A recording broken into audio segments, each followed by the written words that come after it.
ಡಿಗ್ನಿಟಿನ ತಂದ್ಕೊಡ್ತು. So 26 ವರ್ಷದ ಒಂದು ಹುಡುಗನಿಗೆ ತನ್ನ ಮೊದಲನೇ ಸಿನಿಮಾ ಮೇಕಿಂಗ್ ಅಲ್ಲಿ story, screen play, production, direction ಎಲ್ಲನೂ ನಾನೊಬ್ಬನೇ ನಿಭಾಯಿಸಬಲ್ಲೆ ಅನ್ನೋ ಧೈರ್ಯ ಹೇಗೆ ಬಂತು ರವಿ ಸರ್? ಅಂದ್ರೆ ಒಂದು ಫಸ್ಟ್ ಗಳಿಗೆ ಕೆಲಸ ಮಾಡಬೇಕು, ಜೊತೆಲಿ ಪ್ರೀತಿ ಇರಬೇಕು, ನಂಬಿಕೆ ಇರಬೇಕು. ಇವೆಲ್ಲ ನಮ್ಮಪ್ಪ ನನಗೆ ಜಾಸ್ತಿನೇ ಕೊಟ್ಟರು.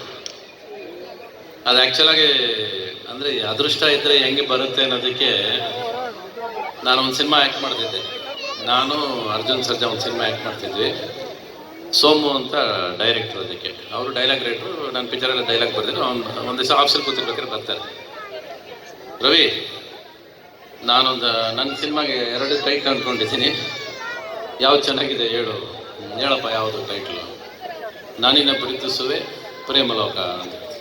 ಪ್ರೇಮಲೋಕ ಚೆನ್ನಾಗಿದೆ, ಸರಿ ಹಾಗಾದ್ರೆ ನಾನಿನ್ನ ಪ್ರೀತಿಸುವೆ ಇಟ್ಕೋತೀನಿ ಅಂತ ಹೇಳಿ ಪ್ರೇಮಲೋಕ ನನಗೆ ಕೊಟ್ಬಿಟ್ಟು ಹೋದ. ಸೊ ಹೀಗೆ you don't know why somebody comes in your life. ಅವನು ಬಂದು ನನ್ನನ್ನು ಕೇಳೋದೇನಕ್ಕೆ, ನನಗೆ ಕೊಟ್ಬಿಟ್ಟು ಹೋದ ಇಂಡೈರೆಕ್ಟಾಗಿ. ಅದೇ ಥರ ರಾಜೇಂದ್ರ ಬಾಬು ನಾನು ಜೊತೇಲಿ ಸಿನಿಮಾಗಳು ಮಾಡ್ತಾ ಬಂದ್ವಿ, ಜೊತೆಲೇ ಬಂದಿದ್ರು ಜರ್ನಿ ನಮ್ಮದು.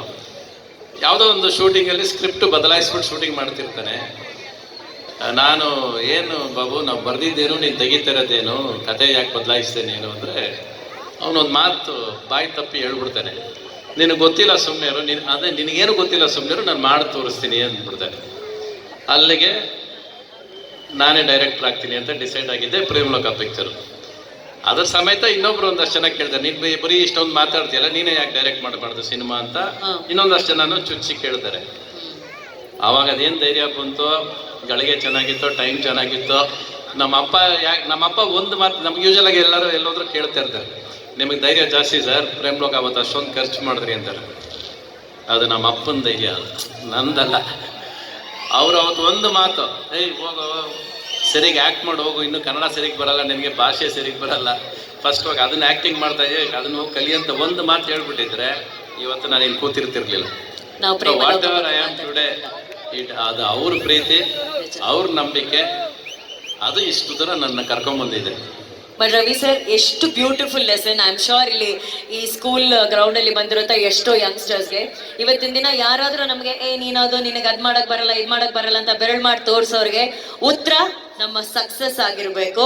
ಸೊ ಅದನ್ನ ನೀವು ಪ್ರೇಮಲೋಕ ಚಿತ್ರದ ಮೂಲಕ ಮಾಡ್ಕೊಟ್ರಿ. ಧೈರ್ಯದ ಬಗ್ಗೆ ಹೇಳ್ತಿದ್ರಿ ಸರ್, ನಿಮ್ಮ ತಂದೆಗೆ ನಿಮ್ಮ ಬಗ್ಗೆ ಇದ್ದಂತ ಒಂದು ನಂಬಿಕೆ, ಧೈರ್ಯ. ಆದ್ರೆ ಎಲ್ಲಕ್ಕಿಂತ ಹೆಚ್ಚಾಗಿ ಒಂದು ಧೈರ್ಯ ರವಿ ಸರ್, ಅವಾಗ್ಲೇ ನಾನು ಈ ಒಂದು ಪರ್ಟಿಕ್ಯುಲರ್ ಹಾಡಲ್ಲಿ ಇಷ್ಟು ಜನ ಸ್ಟಾರ್ಸ್ ನ ಕರ್ಕೊಂಡ್ ಬರ್ತೀನಿ ಅಂತ ಹೇಳಿ ಇವತ್ತಿಗೂ ಆ ಸಾಂಗ್ ಟ್ರೆಂಡಿಂಗ್ ಅಲ್ಲಿದೆ. ನಿಮ್ಗೆಲ್ರಿಗೂ ಆ ಹಾಡು ಗೊತ್ತಲ್ಲ, ನಮ್ಮ ಹುಡುಗಿ ಕೇಳಮ್ಮ ನರಿಯಾಗಿ ಬಂದ್ರು ಸರ್, ಗೊತ್ತಾ ಹಾಡದು? ಯಾರು ಗೊತ್ತಿಲ್ಲ. ಇವತ್ತು ಸ್ಕೂಲ್ ಕಾಲೇಜ್ಗಳಲ್ಲಿ ಸ್ಕೂಲ್ ಡೇಸ್ ಅಲ್ಲಿ ರೀಕ್ರಿಯೇಟ್ ಮಾಡ್ತಿರ್ತಾರೆ. ನಾನೇ ರೀಕ್ರಿಯೇಟ್ ಮಾಡಿದಿರ ಆ ಹಾಡನ್ನ.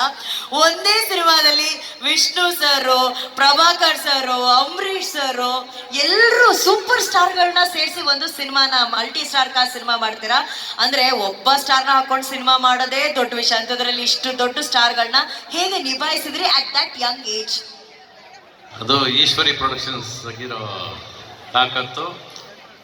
ಈ ಜನ ಆಗಲಿ, ಸಿನಿಮಾ ಇಂಡಸ್ಟ್ರಿ ಆಗಲಿ, ಈಶ್ವರಿ ಪ್ರೊಡಕ್ಷನ್ಸ್ 60 ವರ್ಷದ ಮೇಲೆ ಆಗೋಯ್ತು ಇವತ್ತು. ಅದು ಅವ್ರು ಕೊಟ್ಟಿರೋ ಗೌರವ. ಅದಕ್ಕೆ ಅಪ್ಪ ಒಂದು ಮಾತು ಹೇಳಿದ್ರೆ ಇಲ್ಲ ಅಂತ ಹೇಳೋಕ್ಕೆ ಯಾವ ಇರೋಗೂ ಧೈರ್ಯ ಇರಲಿಲ್ಲ. ಸೊ ಆ ಥರ ವಿಷ್ಣುವರ್ಧನ್ ನಮ್ಮ ಆಫೀಸಿಂದನೇ ಬಂದಿತ್ತು, ಅಂಬರೀಷ್ ನಮ್ಮ ಆಫೀಸಿಂದನೇ ಬಂದಿತ್ತು, ನಮ್ಮದೇ ಫಸ್ಟ್ ಪಿಕ್ಚರ್ ನಾಗರಾವಲ್ಲೇ ಬಂದಿದ್ದು ಎಲ್ಲರೂ. So most of them are the products of Eshwari productions. So but ನೀವೇ ಅಪ್ರೋಚ್ ಮಾಡಿದ್ರ, ಲೈಕ್ ವಿಷ್ಣು ಸರ್ ನ ಮಾತಾಡೋಕೆ ಈ ತರ ಅಪ್ಪ ಒಂದು ಮಾತು ಹೇಳ್ಬಿಡು ನಾನು ಹೋಗಿ ಮಾತಾಡ್ಸ್ಕೊಂಡ್ ಬರ್ತಿದ್ದೆ ಅಷ್ಟೇ. ಚಿಕ್ಕ ಶಂಕರ್ನಾಗ ಅನಂತನಾಗ್ ಕೂಡ ಬರಬೇಕಾಗಿತ್ತು, ಮಿಸ್ ಆಯ್ತು. ಅವಾಗ ಅವ್ರಿಗೂ ಒಂದು ಪಾತ್ರ ಕ್ರಿಯೇಟ್ ಮಾಡಿ ಅದು ಟೈಮ್ ಡೇಟ್ಸ್ ಹೋಗ್ಲಿಲ್ಲ ಅಂದ್ರೆ we wanted everybody in the picture ಅಂತ. ಬಟ್ ಆ film I am the only fellow ಅನ್ಸುತ್ತೆ, ನಾನು ಒಬ್ಬನೇ ಇರಬೇಕು. ಎಲ್ಲ ಈ ಹೀರೋಗಳು, ದೊಡ್ಡ ದೊಡ್ಡ ಸ್ಟಾರ್ಗಳು, ಅಣ್ಣವರು ಡಾಕ್ಟರ್ ರಾಜ್ಕುಮಾರ್ ಅವ್ರು ಇರ್ಬೋದು, ಡಾಕ್ಟರ್ ವಿಷ್ಣುವರ್ಧನ್, ಅಂಬರೀಷ್ ಎಲ್ಲರ ಜೊತೆ ತೊಡೆ ಮೇಲೆ ಕೂತ್ಕೊಂಡು ಬೆಳ್ಕೊಂಡ್ಬಂದವ್ ನಾನು. I have been with them for those days. ಎಲ್ಲ ಅಷ್ಟು ಜನ ದೊಡ್ಡ ಆರ್ಟಿಸ್ಟ್ಗಳ ಜೊತೆ ಇದ್ದೀನಿ ನಾನು. ಈಶ್ವರಿ ಪ್ರೊಡಕ್ಷನ್ಸ್ ಅಲ್ಲಿ